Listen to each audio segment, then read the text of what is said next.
其实这个我觉得稍微有点慢了，就刚才那个白车走的时候就应该走，一直按喇叭那个，这个时机可以，就它会100%安全才会跟你走。你可能按人的想法，就是我一个急加速过来，然后就插进去了，可能会那个更快一些，但是那个需要急加速、急加速、急减速。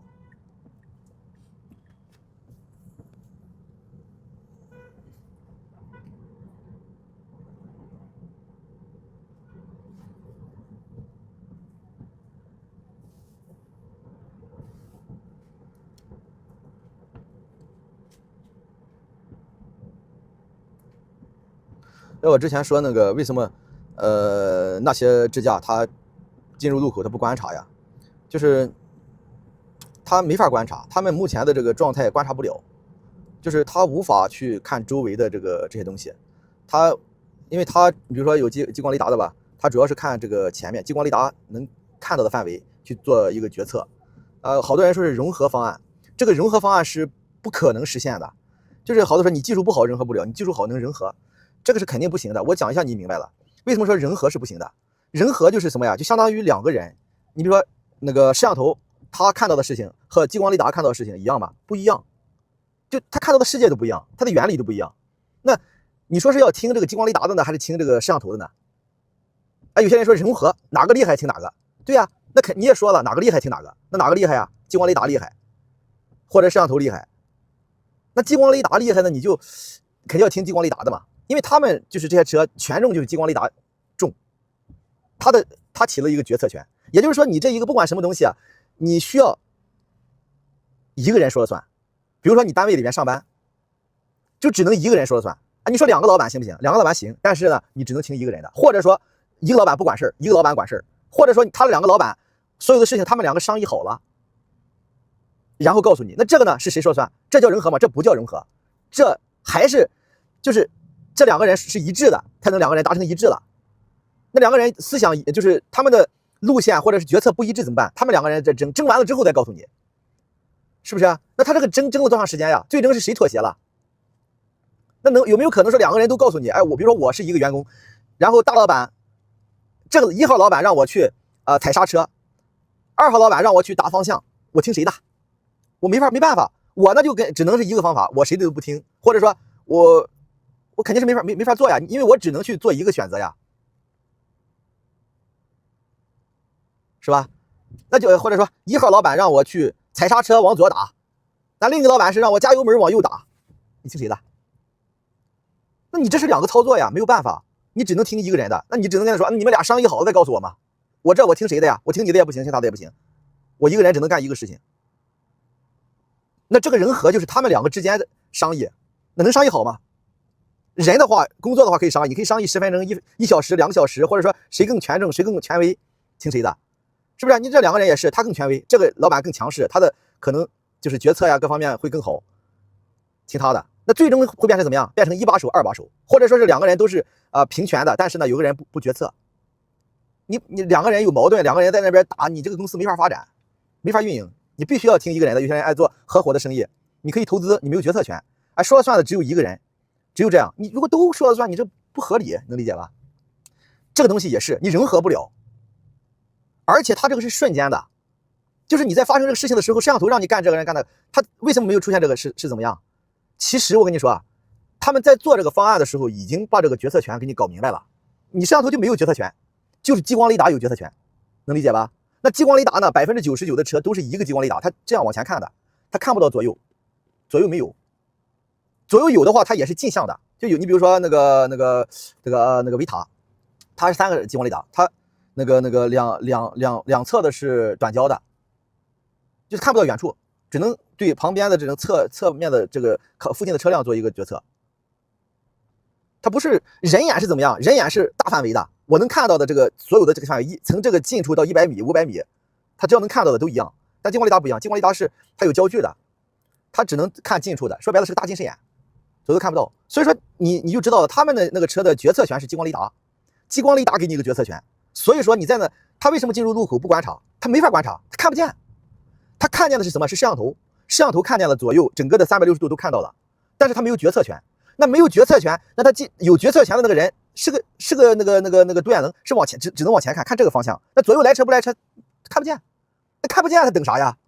抖呗，懵呗，能理解我说这个吧？其实就是这个原因。如果说它360度都是一样的，你们见过那个啥吗？就是那个萝卜快跑啊，或者说是那个谷歌的那个，它那个车顶上有一个很大的一个雷达，是旋转的，很大，这么大，在旋转。旋转什么意思？360度。哎，它那个就可以，因为它360度全方位都是这个都能看到，它就能避让，它就能汇入路口，它就能观察，因为它走360度都是一个级别的。所以说你理解为什么国产的这些都做不到这个路口观察了？所以说其实很简单，你说走到一个路口让他去停车观察，简单吗？很简单，一个代码就可以。但是为什么你到了路口他不去观察？就是因为我刚才说的，你停不停没有作用，因为他看不见周围的。那如果说摄像头也做得很好，有决策权，那你激光雷达就不能有决策权。所以说这个人和是人和不了的，它不是你想的那样，哪一个说算哪个好，你用哪一个，没有，你只能选一个。就跟你一个单位里面，就刚才说那个例子，你只能是选一个，没有别的办法。这是一个环岛，这是一个横灯啊。哎，这个也奇怪，你看下面那个箭头那边是绿的，然后上面是横灯。这个那个箭头是往外驶出的吗？啊，是那个方向过来的。这个横灯是我们这个方向过来的。有的时候这环岛的灯我也是看不大明白。啊，那个箭头是直行的，是对那边过来直行的。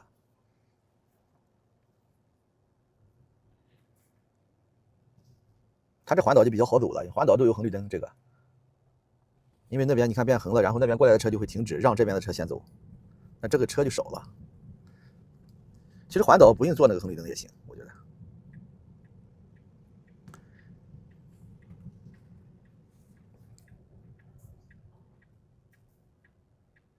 所以说他那个观察是不行的，没有用的。你停车观察旁边来的车他看不见，没用。那摄像头就你说他说摄像头也能看见，是啊，你摄像头能看见的话，你要激光雷达干啥？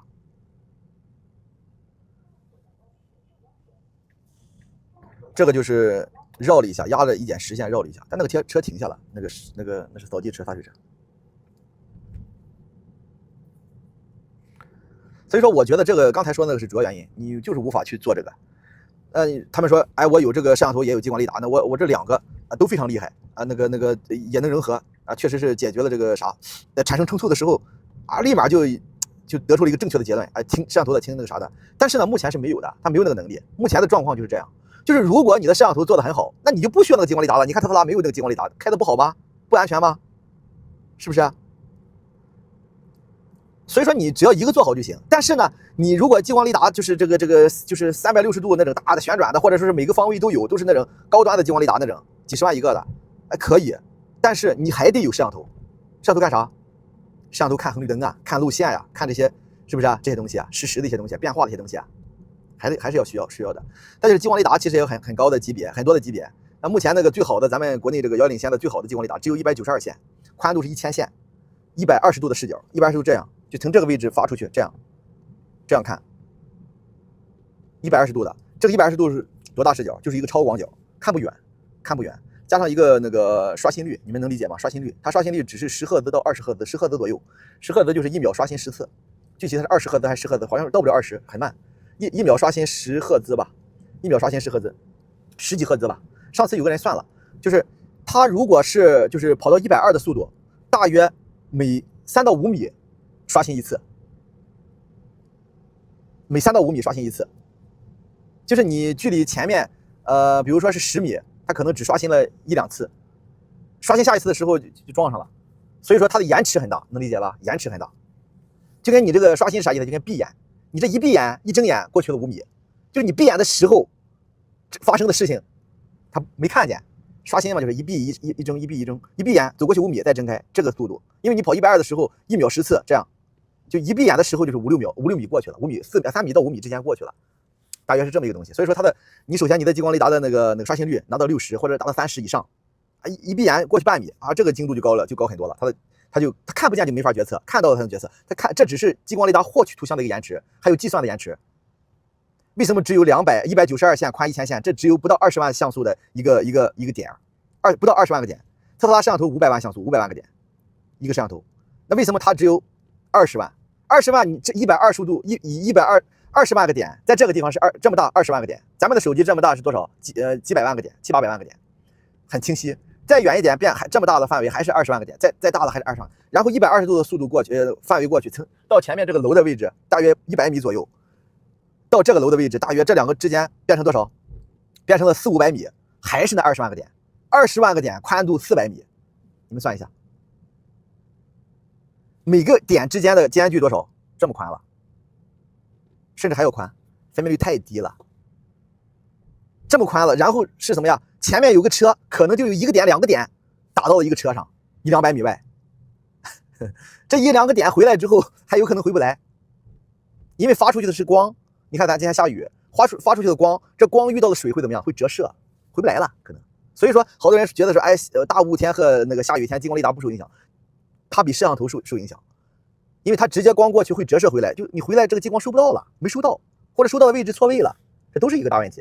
但是摄像头，我之前我拍，我说摄像头它会那个过滤掉这个雨水，不是说过滤掉看不见雨水，就是比如说我们人就过滤掉雨了，就是雨下的很大，我们知道是雨，就我们往前跑，你会怕碰到雨吗？你不怕，你知道这是雨，下的是雨，你碰到了没事。但是作为激光雷达，它不知道下的是雨，它都是一些杂讯、一些障碍，回来之后都是杂讯雪花。人，我们的大脑其实摄像头厉害不厉害？不厉害，但是我们的眼睛成像了之后，为什么我们能？什么防撞啊、测距啊，知道这个离我大约多少米啊？为什么我知道？因为我们的大脑看到这个图像处理了。车其实也是，你这个纯视觉，摄像头不厉害，摄像头过去之后，它这个车的大脑，就是它的自动驾驶芯片看到了这个画面，它分析出来能达到和人脑一样的级别，那就厉害了。其实它有很多方面能超过人脑，比如说我们的眼睛只有一对儿，只能同时测光，但是摄像头可以无数个呀。你需要，目前特斯拉前面是3个 ，AW33个，现在新款是变成2个。一个远端的，一个长焦的，一个短焦的，一个看宽范围的，一个看远处的，这个能扔合，这个是可以扔合的，因为它就是两个不同的焦距的画面，包括周围的这些摄像头，它拼起来之后成了一个什么呀？成了一个360度的一个，因为它没有雷达呀，它不用听雷达的，我就听摄像头的，它看前面是摄像头，看侧面是摄像头，看周围所有的都是摄像头，那它的决策权也是摄像头，那后面来车撞它也可以往前走。后面来摩托车，刚才咱们都有啊，拍的视频都会遇到，有摩托车过来，他会往这逼上，后面来的车，为什么？因为他有决策权，他的决策权就是摄像头。我前面来的车，侧面来的车，只要他摄像头范围之内的，都是一个级别的决策。所以说他能观察，他就在那等，我有坑隙了我过去，我保证100%安全了我再走。他有那个能力，很容易实现。那其他的那些你要想实现这个，就是我说的，解决我说的这个问题，要不然加全向摄像头，全向雷达。全向，而且都是一个级别的雷达。那摄像头就是纯辅助，就跟谷歌那个萝卜快跑那个纯辅助，但他们那个都是高精地图，因为激光雷达它的成像很糙，刚才说了它分辨率很低，你现在就是20万的激光雷达的分辨率都需要现在这么高的一个算力。那后面如果是那个啥呢？如果是到比如说100万呢，那就需要5倍的算力；500万呢，那就很牛逼了。500万的激光雷达的减震，那个成像那个效果就很牛逼了，需要多少？500万像素和20万像素，几十倍的一个算力能达到吗？达不到，实现不了。那还是一颗激光雷达，你周围都是呢，360度呢，很难去做。那我认为这个不能观察，主要是这个原因。再就是说一下啥呀？说一下那个最近有个朋友出了一个事故，就是他开着他的支架，然后在下高速的时候，就是抬杆的时候突然降级了，给他降级了之后呢，变成 LCC 了，突然往右打了一把方向，撞到了那个就撞那个手机墩子上了，出这么个事故。就是降级，为什么降级啊？这个还是问题。你要是做不到我前面说的这个观察，360度同权观察，再就是你最起码你要做到不降级。你降级是什么呀？降级是当前是自动驾驶，一降级就撂挑子了，变成了车道保持，有啥撞啥。你必须解决这2个问题：一是360度同权观察，二是不降级。不降级也是和前面是一个级别的，你不能降级，你不能开着降级啊！你看特斯拉，你开着，你说这地方过不去了，它停下了，它掉头掉不过去了，走错路，它停下了，它不走了。但是你不能降级，你降级了，它没有这个自动驾驶的能力了，要不然撞墙，要不然胡走，不能降级。那为什么降级呢？我分析了一下啊，降级是有这么两个情况导致的。一个是你看特斯拉这个雨刮，它不刮，哎算了，我也不用我看。特斯拉这个雨刮这个其实值得吐槽一下。之前就是我10几20年前买车的时候，人家那个雨刮的传感器，自动传感器很好使，见水刷一刷很灵敏，很好使。小雨小大雨大，但特斯拉没有那个东西，它还是靠它的视觉，就它看着下雨我给你刮，看着不下雨我给你不刮，它是这样的一个逻辑，不好用。反正现在它开我不刮就不刮了吧。但是有的时候它不开的时候，你自己开，你这个刮的不好，你就想自己去按了又不管用，有的时候就打到手动，哎呀，反正是挺烂的这个雨刮。哎，刚才咱说啥来着？说那个降级啊，他走到一个，你看他刚才想去，后面的车跟上来了，顶上来了，他刚才拐过来，然后后面的车动，刚才是这么个情况。这个车就是我们想往右走，他也同时往右走，你们没看见，因为你看不到。你看后面的这个图应该能看到，就是同时的，我绕过来，他也绕，然后两个车同时这样，然后呢，他看着后面的车也绕，停止了。停止了之后，那个车也停止了，然后他又继续往外绕，那个车又动了，他又准备停止，但是他停止是那个车没有绕过来，又回去了啊，这么一个动作，他做了一个处理，所以说他360度都是可以做处理的，就是前后左右。哎，他那个降级了，其实我跟你说，这个降级不是说他那一个车啊，他什么车我就不说了，反正都一样，除了特斯拉都会降级，都会降到车道保持 LCC， 都叫 LCC 吧，是吧？要领先啊，小鹏啊，还有那个理想啊，都叫 LCC， 都会降级。这个降级就不行，你降级就是撂挑子了。你不降级是支架，你降级了就不是支架，你这个就车道保持，你这个谁受得了啊？你突然降级，它没有预兆性的，你这个突然降级了，你不行的，知道吧？那为什么会导致这个降级啊？是因为地图，他们依赖地图，没有地图就跑不了。但是现在都说是没有高精地图了啊，不需要高精地图了，就叫无图。但是他们那个图，我叫什么呀？我叫低精地图、半精地图，绝对不是普通的地图，绝对不是不需要地图了，绝对是需要地图，绝对是。哎，他走的道对吧？啊，对啊，咱们这3个道都可以左转的，右侧的道是右转的，对。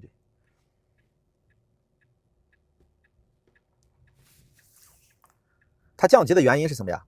就是当前的那个位置没有地图信息，或者说没有信号，都会导致这个情况。没有地图信息，没有信号，这个就是一个降级的一个情况吧。你这样的话就不行啊！你说你谁能保证说100%的有信号啊？是不是啊？100%的没有延迟啊？是不是啊？你谁能保证那个？你比如说自动驾驶，这个辅助驾驶，特斯拉吧。它的这个芯片叫 HW4， 现在叫 AI4， 它2个芯片，就是它2套，有一个宕机了，另一个还可以运作。你说2个都宕机了不可能，它有一个宕机了，另一个可以运作，然后慢慢的它会恢复另一个，重启另一个。那2个都同时宕机的概率几乎是0。它有2套，但是你这个网络信号呢，它没有2套，那突然断了，这个就断了，断了就要降级，因为它依赖这个数据，或者说你当前的信号没有那个啥。你看这个车离这靠得很近，它稍微往这儿打了一下，但是没有毛病，人家也不是说那个故意别你。咱们拍视频看着啊，你看刚才过去一个理想没有开支架灯，就是有支架灯的，基本上我知道有理想、小米、小鹏，但是基本上看不到在路上，看不到开支架灯的，就是基本上看不到开支架的。成绩其实很多啊，这是理想啊，咱们一路上能拍到很多，卖的很好，车很好。哦，那是个老款是吧？老款没有，ONE没有啊，理想ONE没有，理想 L9、L6 开始开始才有那个支架灯，ONE没有，ONE也没有支架。所以说你没有那个，你还是依赖图就不行。其实依赖图的证据是怎么样得出来的呀？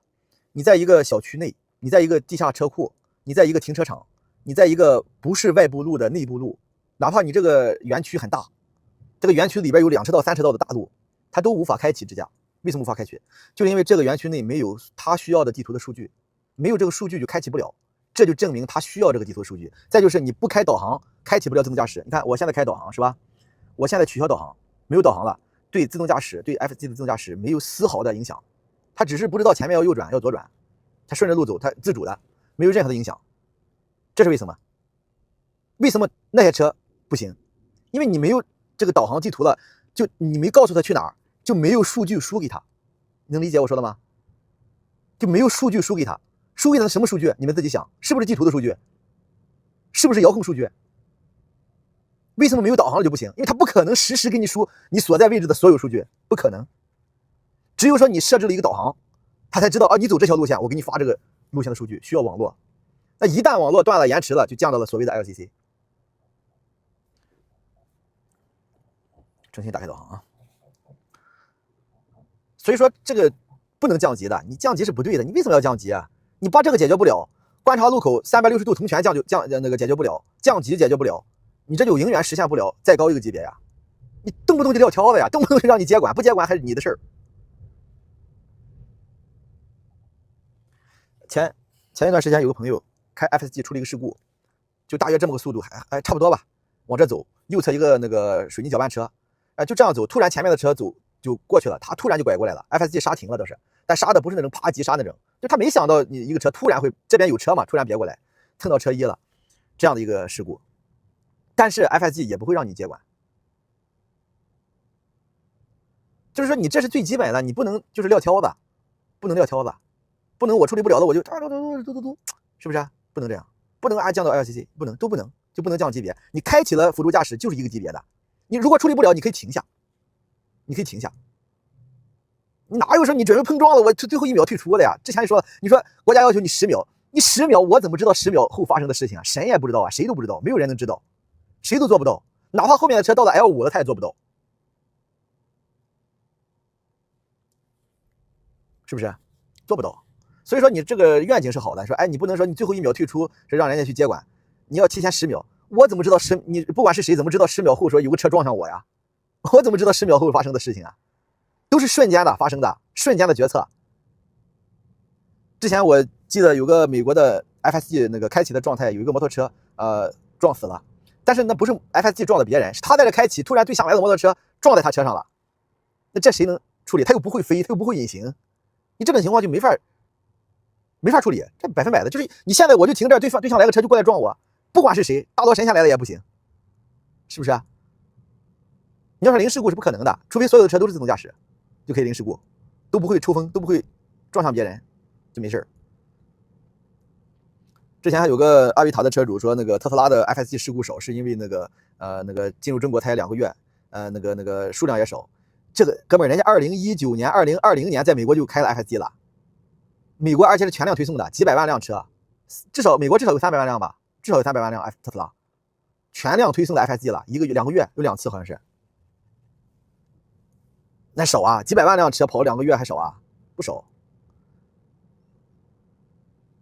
那当然不是说他100%就特别牛逼特别神，没有，就刚才你突然有车过来别你，他也是避免不了的，也是避免不了，但是他会处理不了就跟刚才我说我朋友那个，如果就是那个车往这别的时候。突然一个急刹，踩死 AEB 那种，就避免了呀。但是他没有做那个，就是慢慢的刹停了，导致了那个车，你那个车没有停，你知道吗？直接就别过来了，然后那个车还逃逸了。搅拌车、水泥搅拌车那种人，开那个车的不是很合规，不是很就感觉像陆地飞行员一样。哎，今天我们快到了啊，3分钟到了，就聊了这么2个事情。你撂挑子是不对的。哪怕你走的不行，你停下嘛，你停下，你不能撂挑子呀。再说一下我这个版本啊，最新这个版本FSG 的版本是没变的啊，升级了一个软件版本，应该是修复了那个Apple Music 那个 bug， 我不听那个啊，我不知道也没测，应该是修复那个，其他的没有。然后收到了一个地图，是最新的 2025.14 的地图，之前是 2025.8 的地图，这个地图。你说有作用吗？感觉不大出来，说实话，感觉不大出来。你走错路，该走错的还是走错。大多数他不会走错，但是有的时候就走到左侧车道直行，又快到了实线的地方呢，又想去压线变道，还是有这情况还是有，但是概率不是那么多了，没有刚推送的时候那么大了。确实是，但是还是有。红绿灯识别在我们这边，我在重庆啊，识别错误率很高，非常高。因为很少你排在第一个，你可能就很难去验证它到底是个。就是到底是什么情况，但是确实是概率挺大的。你比如说晚上我自己出来，我觉得概率挺大的，就是我在第一个，但是正常的灯没事啊，有些奇奇怪怪的形状的红绿灯，因为重庆的路你可以看啊，它这个路这种十字路口啊，它不是那种真正的十字路口，是这种的，还有这个你看往这儿走，往这很奇怪的这种，而且也不是什么正南正北的那种，就好奇怪的这种路口，它可能识别错误会怎么样？它会走啊，有的时候犹犹豫豫的又停下了啊，绿灯没亮起又要走。有的时候直接没停，有的时候减速了又不想停，有的时候停了一会儿要走，有的时候绿灯亮起了，没走，那个还没走啊，就这些东西啊，错误率很高。这些人家在美国都没事，就在咱们这边问题挺多的，挺大的。上次我说的就是为什么会有这个情况啊，就是为什么这样，就是训练。你比如说那个抬杆，就是咱们那个小区门口的那种抬杆，就咱们离老远一看，哦，那就是个出口，那是个收费口，我们就知道。就是他也是，他看到那个他是理解那个场景是个收费口，他不是看到那根杆，知道吗？但是突然你那个地方它不像个小区的出口，就突然横在路上那根杆，他不识别，因为他没有训练过那种场景，他不是看不到那根杆，知道吗？好，我们到了啊，取消导航。我取消导航，你们看一下，他到了之后是靠边，我取消导航，看他怎么办啊？哎，你取消了导航，他就会走。如果你不取消，他也会走，他就停一下，发现你不想吓人啊，或者不想怎么样，他就会继续走。你要吓人的话，就吓人，吓了之后他再走，大概这么一个情况。现在是左侧都有车，他只是想走，好，就录到这儿吧，没有啥的，我们就来这个地方。我取消导航了，那我前面是停车场啊，我取消吧，就录到这儿吧，我要进去了。